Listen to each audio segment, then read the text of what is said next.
My greedy neighbor stole my winning lottery ticket and shouted, "Finders keepers. You can't prove anything." Smiling, I let him go to the lottery office, only for him to get arrested when the clerk scanned it and saw my name registered as the owner. As he was handcuffed, I walked in and whispered, "Enjoy your new prize, a prison sentence." I live in Cedar Hill, Texas. It's a quiet town where everyone knows each other. I work at the local hardware store and keep to myself. My neighbor Rick is the opposite. He's loud, flashy, and always looking for the next big thing. We've had our differences, but I never expected him to betray me. One Friday evening, I stopped by the gas station on Main Street. I grabbed a soda and, on a whim, bought a $20 scratch-off ticket. I don't usually play the lottery, but something about that day felt different. Back home, I scratched it off and, to my disbelief, revealed a $1 million prize. I was in shock. I signed the back immediately, as I'd heard that was important. I planned to keep it safe and claim it first thing Monday morning. That night, I couldn't sleep. The excitement was overwhelming. I decided to hide the ticket in an old book on my shelf. The next morning, I went to check on it, but it was gone. Panic set in. I tore the house apart, but it was nowhere to be found. Then I noticed my back door slightly ajar. I had a sinking feeling. I confronted Rick, but he laughed it off. "Finders keepers," he said smugly. "You can't prove anything." I was furious, but he was right. I had no proof. But I had a plan. I remembered reading that lottery tickets could be traced, especially if signed. I contacted the Texas Lottery Commission and explained my situation. They advised me to wait and see if someone tried to claim it. I agreed, and we set up a sting operation. If Rick tried to cash it in, they'd be ready. Monday morning, Rick strutted into the lottery office, ticket in hand. He was all smiles, probably dreaming of how he'd spend the money. But when the clerk scanned the ticket, his expression changed. "Sir, this ticket is registered under someone else's name," she said. Security was called, and Rick was arrested on the spot. I walked in just as they were putting the cuffs on him. I leaned in and whispered, "Enjoy your new prize, a prison sentence."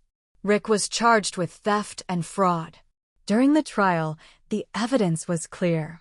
My signature on the ticket, the surveillance footage from the gas station, and the testimony from the lottery officials sealed his fate. He was sentenced to 5 years in prison. I finally claimed my prize, and while the money was nice, the real reward was seeing justice served. Life in Cedar Hill returned to normal, but I was more cautious. I used part of the winnings to secure my home and help the community. I donated to the local school and funded a new park. Rick's house was sold, and a new family moved in. They were kind and respectful, a welcome change. Looking back, I realized how quickly things could change. A simple act of buying a lottery ticket led to betrayal, justice, and a new beginning. I learned the importance of protecting oneself and the value of integrity. In the end, good triumphed over greed. After Rick got sentenced, people in town started treating me differently. Some praised me. Others gave me weird looks, like I'd done something wrong by turning him in. Small towns don't forget things, and even though Rick was clearly guilty, he had friends. People who didn't like seeing one of their own locked up, especially over something like a scratch-off ticket. 2 weeks after the court case ended, I started noticing little things. Trash tossed into my yard. A nail under my truck tire. I didn't want to jump to conclusions, but it was suspicious. Then one night, someone spray-painted "snake" on my garage door in red paint. That wasn't random. I called the police. They said they'd look into it, but we both knew nothing would come of it. Probably just some teenagers messing around, the deputy said. Sure, teenagers who knew how to be quiet, fast, and target the exact guy who sent Rick to jail. The real twist came when I got a letter. No stamp, no return address, just slid under my door. Inside was a picture of my house, taken from across the street at night. On the back, in red ink, the ticket wasn't yours either. Now that shook me. I kept that picture and started locking my doors like I lived in the middle of downtown Dallas. I installed cameras, motion lights, the works. I didn't sleep much. And then came the knock. It was Rick's cousin Dwayne. I hadn't seen him since the trial. He was taller than Rick, bulkier too, with the same smug look. "You think this is over," he said. "That ticket ruined my family." I told him to leave. He didn't. I had to call the sheriff. Again. Same deputy, same shoulder shrug. "Can't do much unless he harms you," he said. "He didn't threaten you, did he?" "No, not in words. But his eyes? Different story." I started to question everything. Was Rick working with someone? Did he know I signed the ticket and took it anyway, thinking he'd get away with it? Was Dwayne trying to scare me into giving up some of the money? Things hit a boiling point when I got home one evening and found my front door wide open. My gut dropped. I walked in slow, holding a flashlight like a weapon. Nothing was missing, but everything felt wrong. Drawers pulled out. My mattress flipped.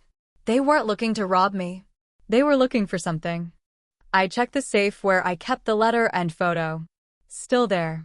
I relocked it, but now the paranoia was eating me alive. Someone wanted to rewrite the story. Someone wasn't done with me yet. Then I made a decision. I started digging into Rick's past. If they wanted to play dirty, I'd find dirt. And I did. Turns out Rick had been fired from 3 different jobs for misplacing company funds. Never charged. Always just let go. Smooth talker, knew how to cover his tracks. But it showed me something important. Rick didn't just stumble into stealing that ticket. He was the kind of guy who thought everything belonged to him if he could get away with it.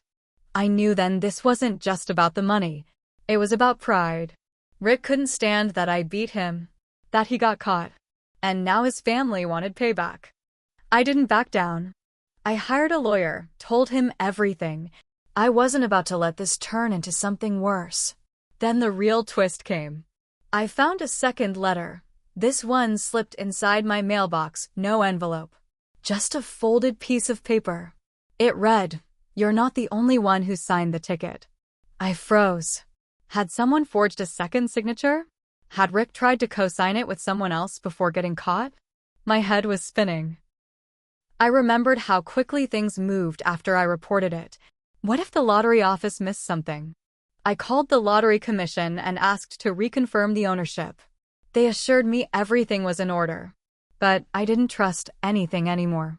That night, I pulled out the original book I'd hidden the ticket in. I flipped through every page, looking for clues. That's when I found it. Tucked between pages, a faded receipt. It was from the gas station. Time-stamped. Dated. But not mine. Someone else had bought a ticket minutes before me. Same game. I felt sick. Could someone have switched the tickets at some point? Was this even mine? The more I thought about it, the less sure I felt. And then I got a call from a number I didn't recognize. "You want to know the truth?" the voice said. "Meet me at Rick's old garage. Midnight. Come alone." I stood there with the phone still in my hand long after the call ended. I had 2 choices, show up or let the past stay buried. But whatever this was, it wasn't over. I didn't sleep that night. I sat in the living room, lights off, curtains half drawn, the cold metal of a flashlight resting in my lap like it was going to save me. Midnight felt like a trap.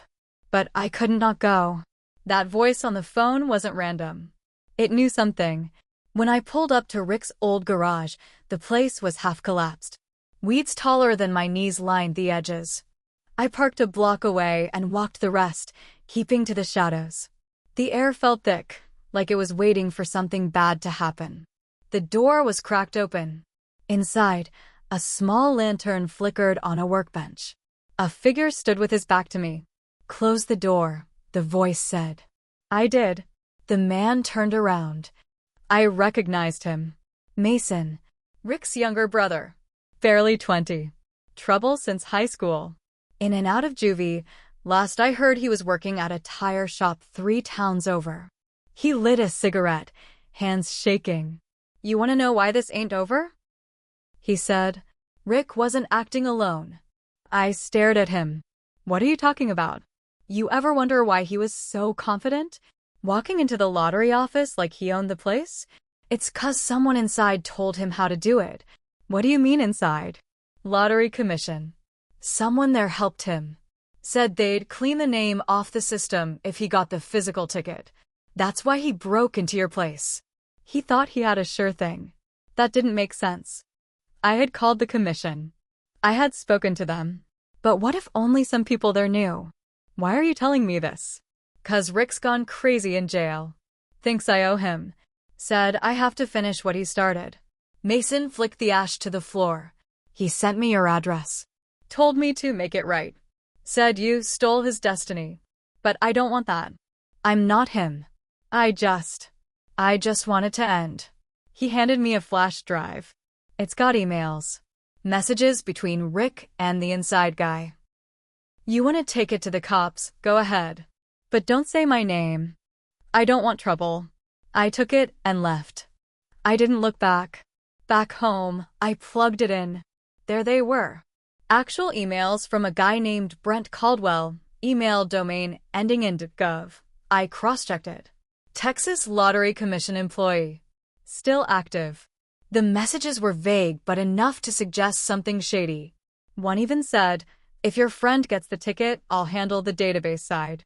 This was bigger than just Rick being greedy. He had a mole. I forwarded everything to my lawyer, who damn near lost it. This is conspiracy-level stuff, he said. You realize this could mean your payout was in danger the whole time? Suddenly, the weird feeling I'd had for weeks made sense. Someone knew I had the ticket.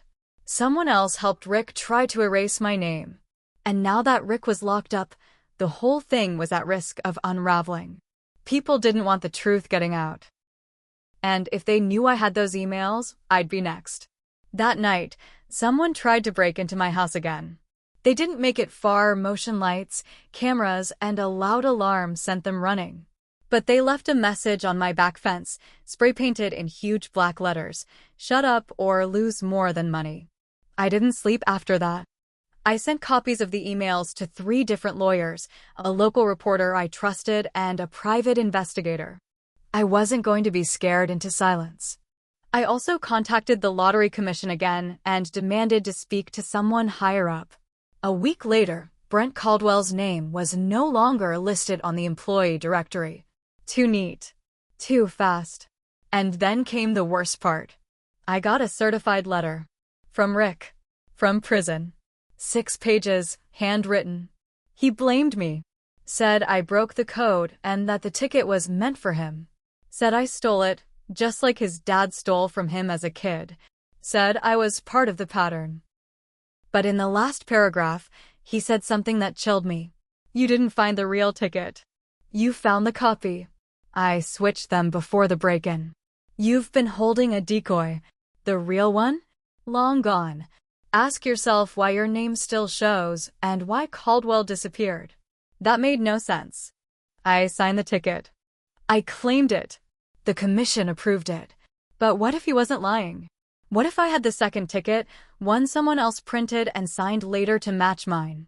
Or worse, what if they covered it up to avoid scandal? Now everything's murky. I don't know if the money is clean. I don't know if someone is still watching me. And I don't know if I'm holding $1 million lie.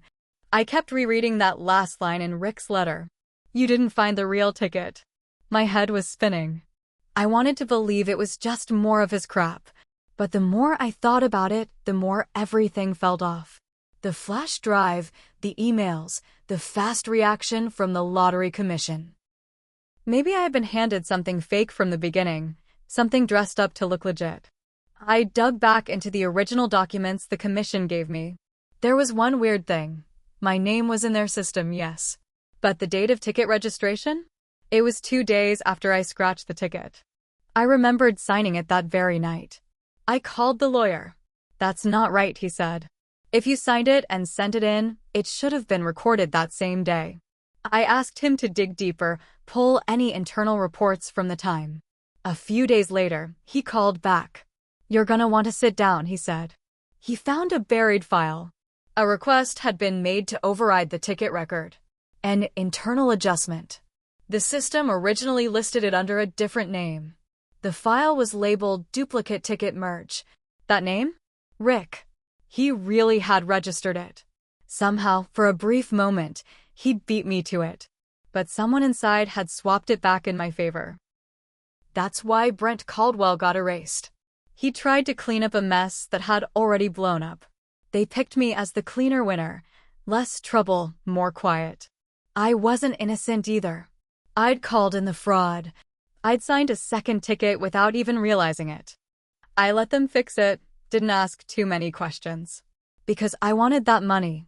Bad. And that made me part of it. I had the money, the house, the new truck, a town that half-hated me. But it all sat on top of lies, betrayal, and paperwork that didn't line up. I tried to return to normal. But the messages didn't stop. Another one came, this time mailed to my work. You win by cheating, you lose by truth.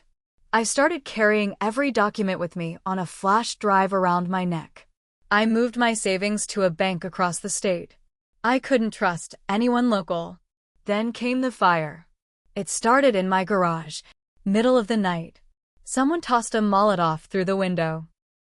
Fire department got there in time to save the house, but the garage was ash. And inside that garage, my safe, where I kept the original signed ticket. The one I'd used in court. Gone. Insurance tried to help. Police wrote it off as unknown cause. I knew better. It was someone sending a final message, shut up, or they'd take everything. So I made a choice. If I was already standing on lies, I'd burn the whole thing down myself. But this time, I'd do it with the truth. I released everything. Every email, every forged timestamp, every threatening letter. I uploaded it to 5 forums, sent it to 2 major newspapers, and made a YouTube video explaining every step, from buying the ticket, to the break-in, to the swap. I named names. I showed faces. Rick, Brent Caldwell, the deputy who ignored my complaints, even my own actions. I didn't leave myself out. I admitted to signing the duplicate ticket without knowing. I admitted I let them fix it because I was too focused on winning. The video blew up. Reporters swarmed. Investigations opened. The Lottery Commission was dragged in front of state officials. Caldwell was arrested 2 weeks later. More names came out. It wasn't just him. It was a whole circle. Rick was moved to a higher security prison. Mason disappeared. And me? I lost the money. Turns out, once you prove your ticket came from a forged system, even if you didn't forge it, the payout is revoked. Legal clause in the fine print. The state took it all back. House, truck, savings. Everything. I had to sell the rest of what I owned and move into a small trailer park outside Waco. I work part-time now at a scrapyard. Don't make much. But it's clean. People still recognize me. Some think I'm a hero. Others think I'm a fool. But every night, I sleep better than I did when I was rich. Because sometimes revenge doesn't come from a punch or a prison sentence. Sometimes, it's making sure no one wins, not even yourself. If it means the truth finally gets out,